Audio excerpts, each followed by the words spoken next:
ሜይ 29 የዕለቱ መልእክት ርዕስ ትንፋሽን አገባባችኋለሁ።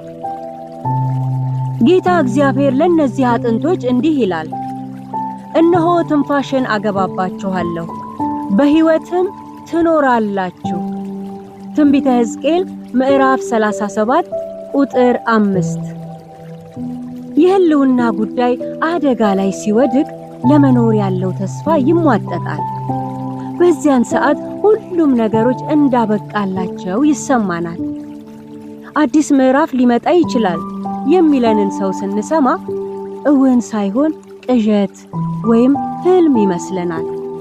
ነገር ግን ህልም እየመሰለን አበቃ ያልነው የህልውና ጉዳይ ነፍስ ዘርቶ ሕይወት ቀጥሎ ስናይ ይህንን ያደረገው ራሱ አምላካችን እግዚአብሔር ነው በማለት እርሱን ማክበር እንጀምራለን።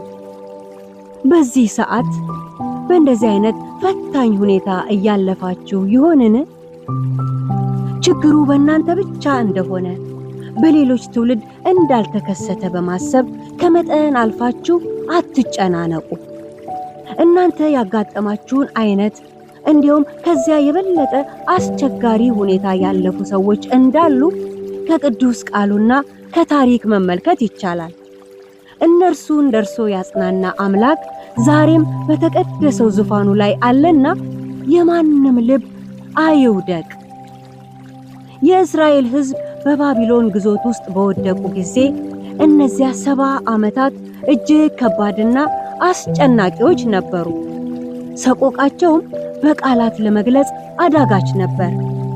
ከሁኔታው ጠንካራነት የተነሳ ከእንደገና ተስፋቸው ታድሶ ወደ አገራቸው ተመልሰው እንደ ሕዝብ ለመቀጠላቸው ምንም አይነት ተስፋ ባልነበረበት ሰዓት ለሙታን ሕይወትን የሚሰጥ የሌለውን እንዳለ አድርጎ የሚጠራ እግዚአብሔር በነቢዩ ሕዝቅኤል በኩል አምላካዊ ምላሽን ሰጣቸው።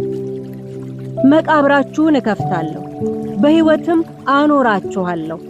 ይህ በሆነ ጊዜ እኔ እግዚአብሔር እንደሆንኩ ታውቃላችሁ በማለት ተስፋቸውን አደሰ። ዛሬም አበቃ፣ አከተመ በማለት እጅ የሰጠነበት ጉዳይ አምላካችን እግዚአብሔር ሲገለጥበት ታሪክ ይለወጣል። የደረቀው ይለመልማል፣ የወደቀው ይነሳል፣ የተሰበረው ይጠገናል፣ የባዘነው ይመለሳል፣ የተበተነው ይሰበሰባል። ነገሮች ወደ ትክክለኛ ስፍራቸው ሲመለሱ የኛ ጥረትና ብልሃት ነው በማለት ክብርን ስንሻማ እንዳንገኝ እንጠንቀቅ።